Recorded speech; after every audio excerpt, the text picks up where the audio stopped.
Kita lanjutkan kembali ya. Pada pertemuan kali ini kita berbicara mengenai normatif teori ya. Normatif teori dari akuntansi, lanjutan yang kemarin ya, yaitu kasus ya, proyek kerangka konseptual ya. Proyek kerangka konseptual dari topik yang pertama, sejauh mana ya peranan kerangka konseptual gitu ya, berperan ya dalam pelaporan keuangan. Kemudian juga bagaimana historis ya pengembangan konsep kerangka konseptual itu ya, dan juga bagaimana bentuk-bentuk pembangunan ya, pembangunan atau juga pengembangan kerangka konseptual itu. Nah, kita ketahui ya bahwasanya yang namanya kerangka konseptual laporan keuangan itu terdapat pada PSAK, bukan PSAK 1 gitu ya, tapi sebelum PSAK 1 itu ada yang namanya Conceptual Framework of Financial Statement gitu ya. Artinya kerangka penyajian pelaporan keuangan gitu ya. Nah, di sini kita membahas hal itu ya, sejarahnya bagaimana gitu kan, tujuannya apa gitu kan. Nah, itulah. Dan juga kita melihat apa saja keunggulan ya dan juga kerugian ya dari pengembangan kerangka konseptual itu, serta beberapa faktor yang termasuk di dalamnya, yaitu faktor politik gitu ya, yang dapat membantu dalam pengembangan kerangka konseptual, dan juga beberapa kelompok-kelompok di dalam masyarakat gitu ya, yang mendapatkan manfaat dari keberadaan dari kerangka konseptual dan pengembangan dari kerangka konseptual itu. Jadi yang dikatakan dengan kerangka konseptual itu adalah suatu sistem gitu ya, suatu sistem yang koheren gitu ya, atau berelasi dengan tujuan yang mendasar itu adalah memberikan ekspektasi ya terhadap keberlangsungan sebuah standar. Nah, itulah ya yang namanya kerangka konseptual. Dan kerangka konseptual terstruktur ya, punya strukturnya ya kan, punya teorinya gitu ya. Kemudian kerangka konseptual itu dianggap sebagai suatu bagian dari teori normatif gitu ya. Artinya laba rugi ya kan, neraca itu kan kerangka konseptual kan. Ya semuanya udah normatif, ya neraca bentuknya DIPOM dan sebagainya, nggak perlu di apakan ya, nggak perlu dibuktikan lagi gitu ya dengan pengujian fakta empiris dan sebagainya. Itu udah normatif katanya. Nah, kerangka konseptual menyediakan bagaimana teori normatif itu dalam sebuah akuntansi. Jadi gambaran alamiahnya adalah bagaimana fungsi ya dan juga keterbatasan dari akuntansi keuangan dan pelaporannya ya. Jadi tetap yang namanya penyusunan pelaporan keuangan punya kekurangan ya, sehingga diperlukanlah kerangka konseptual. Nah, ada rasionalitas ya. Kalau kita menyajikan ya yang namanya kerangka konseptual ya, ada unsur rasionalitasnya. Nah, unsur rasionalitasnya apa? Nah, dalam pengembangan praktik dari kerangka konseptual secara logis gitu ya, ini diperlukan ya, diperlukan beberapa definisi gitu ya, atau juga skop, sejauh mana skop dari pelaporan itu ya, dan juga bagi organisasi apa saja ya yang karakteristiknya bisa diindikasikan, di mana entitas itu harus menghasilkan laporan keuangan. Kemudian juga tujuan dari pelaporan keuangan ya, tujuannya adalah secara kualitatif ya dapat menggambarkan gitu ya, terkait dengan informasi keuangan yang diproses ya. Dan kemudian juga elemennya ya, elemen-elemen apa saja ya dalam penyajian laporan keuangan itu ya. Dan juga bagaimana ukuran yang harus dianggap sebagai suatu ukuran standar ya. Nah, jadi prinsip utama ya dalam penyajian kerangka konseptual itu landasannya adalah landasan rasional. Ya, jadi masuk akal gitu ya.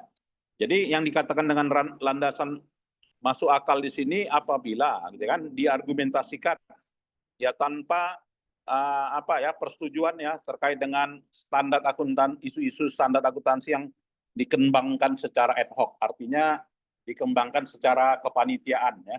Nah, beberapa standar akuntansi itu banyak yang dikembangkan secara ad hoc gitu ya, artinya ada panitianya, ada ahli-ahlinya gitu kan. Ya, jadi di sini kalau dia kerangka konseptual udah dianggap sebagai rasionalitas saja gitu kan, nggak perlu ada ad hoc ya. Kemudian juga keterbatasan antara standar akuntansi dengan kerangka konseptualnya. Nah, jadi ada istilahnya building block ya, jadi ada kelompok-kelompok yang terblok ya dalam penyusunan kerangka konseptual di sini.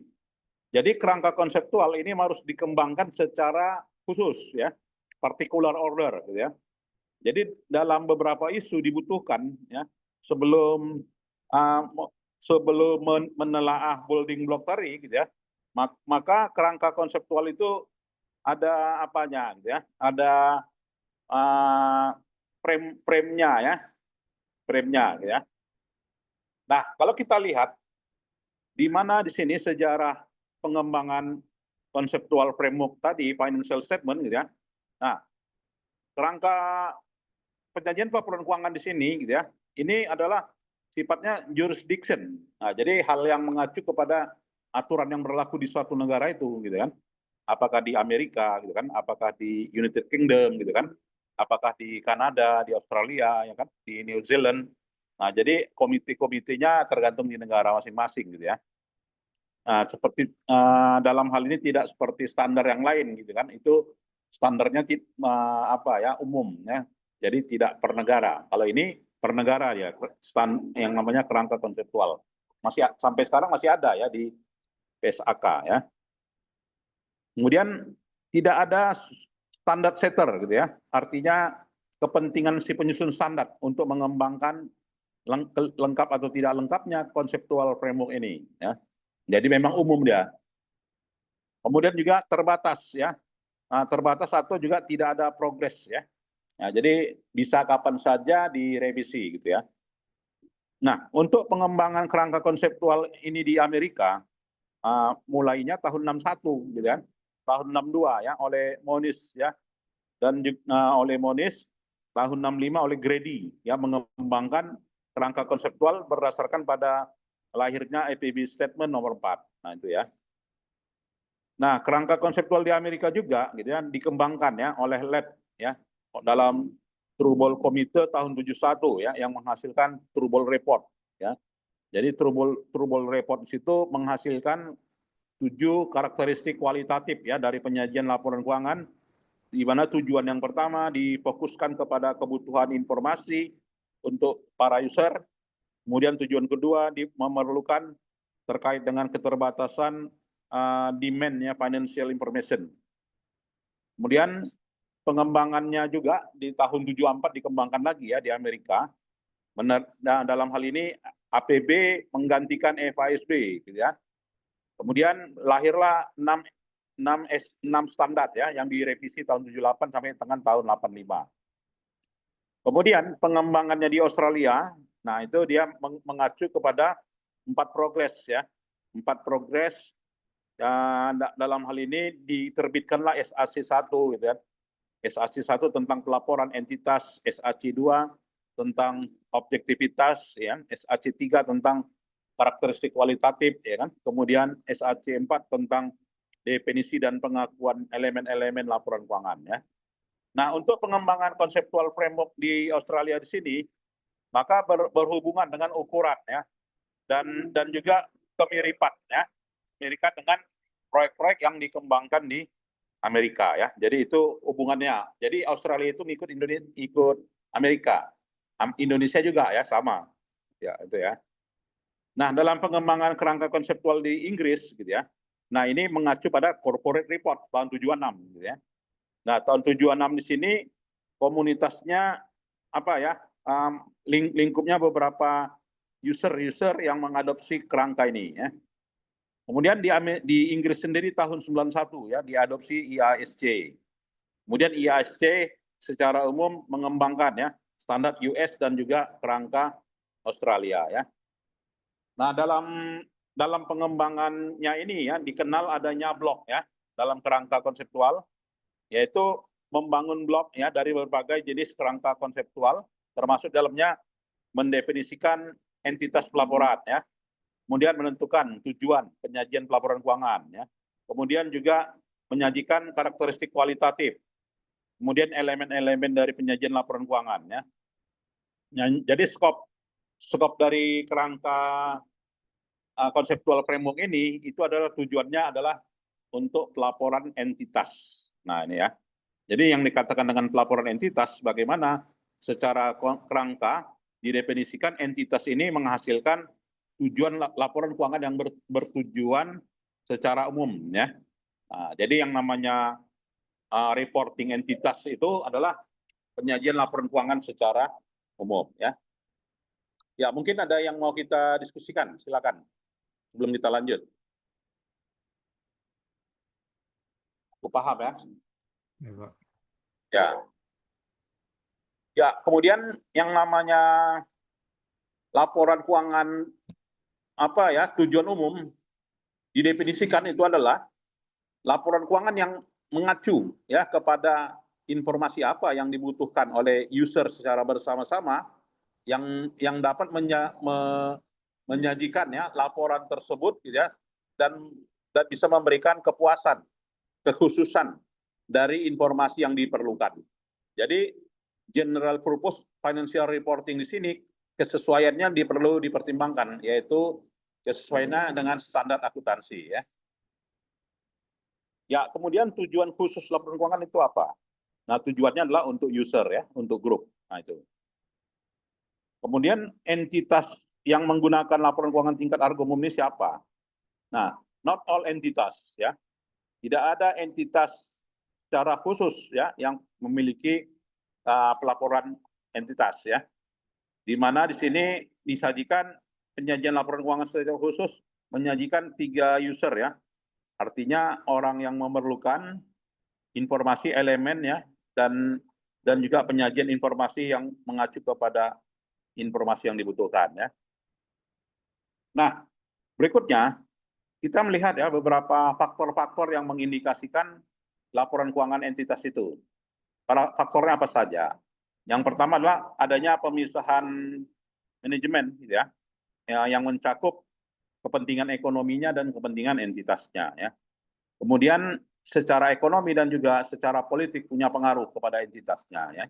Kemudian juga apa ya karakteristik entitasnya. Nah, inilah yang dikatakan dengan faktor yang mempengaruhi pelaporan keuangan entitas. Ya, kalau nggak ada kepentingan, untuk apa laporan itu kan? Pasti laporan keuangan itu untuk kepentingan pajak, ya kan, untuk kepentingan rapat umum pemegang saham. Nah, itu kan semuanya orientasinya pada user gitu kan, siapa yang memerlukan. Nah, ini. Kemudian tujuan dari GPFR ya, General Purpose Financial Reporting.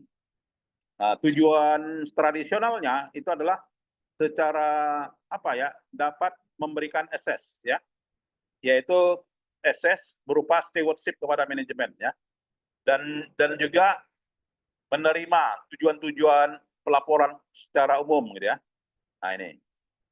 Dan tujuannya dalam apa ya, dalam CF ya, conceptual framework gitu ya, mengacu kepada penyediaan informasi kepada user terkait dengan kebermanfaatannya dalam pengambilan keputusan ya.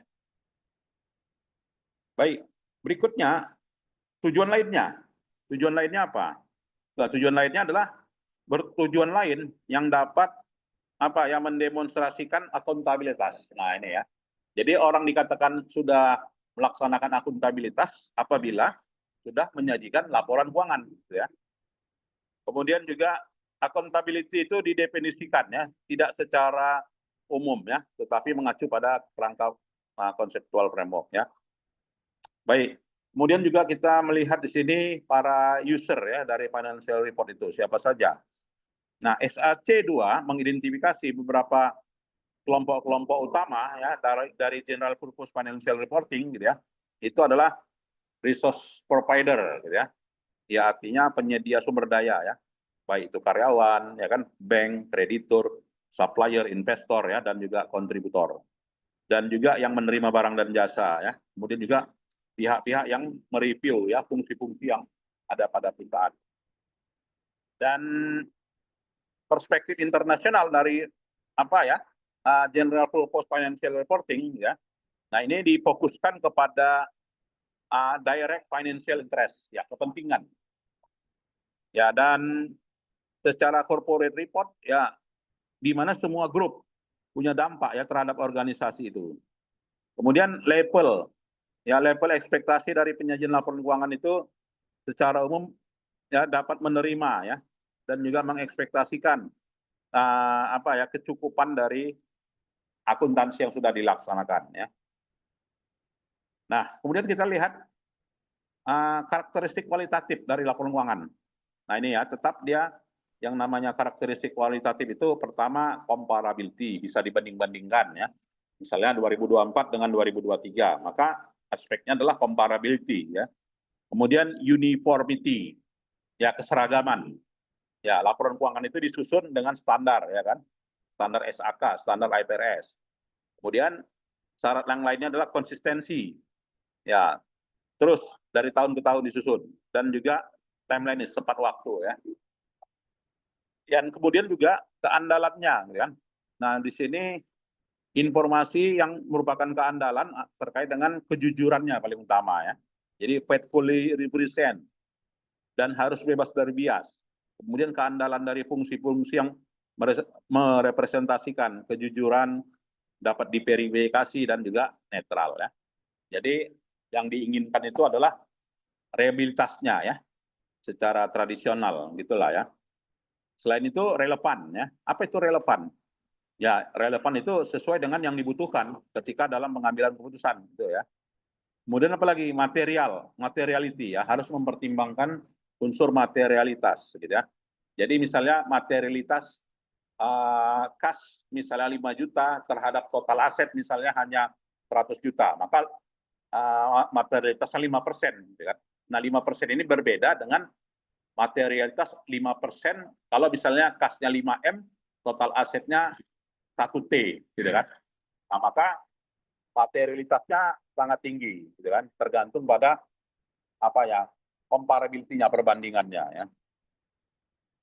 Nah, kemudian juga secondary karakteristik, uniformity ya, jadi keseragaman dan konsistensi ya. Kemudian karakteristik yang kedua adalah biaya dan manfaat.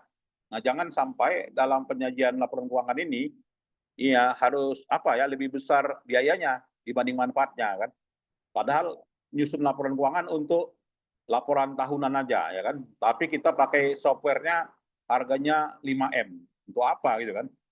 Ya, cukuplah softwarenya harga 15 juta gitu kan. Ya artinya cost and benefit-nya harus dipertimbangkan. Inilah ya.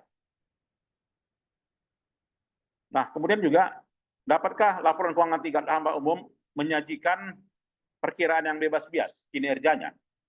Nah, tentu saja di sini tergantung kepada professional judgment, ya, pertimbangan profesional ya.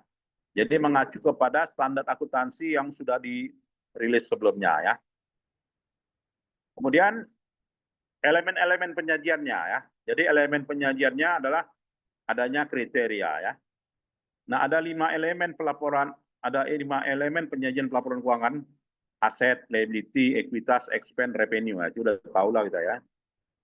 Nah, di mana definisi aset itu adalah ekonomi di masa yang akan datang yang punya manfaat yang bisa dikendalikan dari sebuah entitas yang akan menghasilkan yang dihasilkan dari transaksi masa lalu dan juga peristiwa di masa lalu, itu aset ya. Nah, karakteristik pengendalian aset ini ya harus dikontrol gitu ya. Kemudian juga keberadaan legalnya gitu ya. Dan juga pengakuan atas aset ya. Begitu juga pengakuan atas liabilitas ya. Jadi liabilitas diakui ya dan juga diakui dan dicatat ya. Begitu juga beban ya. Jadi yang dikatakan dengan beban adalah consumption. Ya, jadi sebuah konsumsi yang sifatnya losses. Ya, artinya tidak ada dampak langsung terkait dengan manfaat ekonomi di masa yang akan datang yang mengurangi nilai aset ya dan menurunkan nilai liabilitas dari sebuah entitas ya. Itulah expense. Nah, sedangkan revenue didefinisikan adalah inflow ya. Jadi inflow dari kegiatan ekonomi ya di masa yang akan datang ya. Nah, itu ya. Kemudian definisi ekuitas ya. Nah, kita udah mengetahui ya. Definisi ekuitas itu residual interest katanya. Kenapa residual interest? Ya, aset dikurangi liabilitas itulah ekuitas kan gitu ya. Maka dikatakan dengan residual interest. Nah, dalam prinsip pengukurannya mengacu kepada apa ya? Ya, standar akuntansi gitu ya. Kemudian juga standar internasional ya.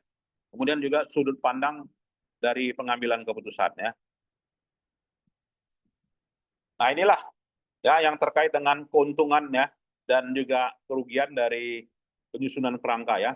Jadi kalau keuntungannya dapat dikembangkan secara terus-menerus ya.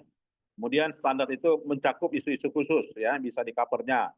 Kemudian juga kebermanfaatan dalam pengambilan keputusan. Nah, itu. Nah, sedangkan ketidakunggulannya apa?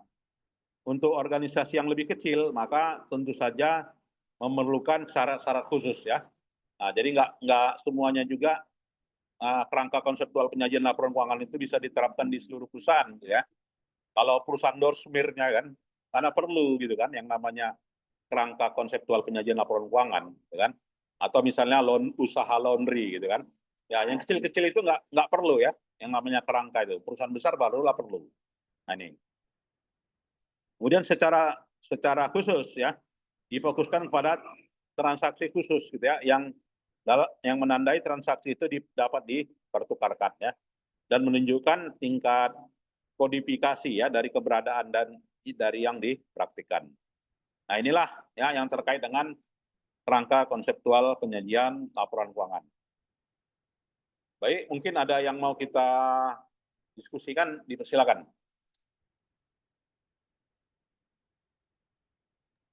Cukup ya? Ya, baik. Saya kira absennya udah bisa diisi ya secara online sebelum saya confirm. Iya, Pak. Ya, baik. Selamat sore. Assalamualaikum warahmatullahi wabarakatuh. Salam sejahtera. Maaf, Pak. Ya. Izin tanya, Pak, ya, yang untuk apa, Pak? Apa namanya? Kerangka untuk ininya, Pak. Tugasnya bagaimana, Pak?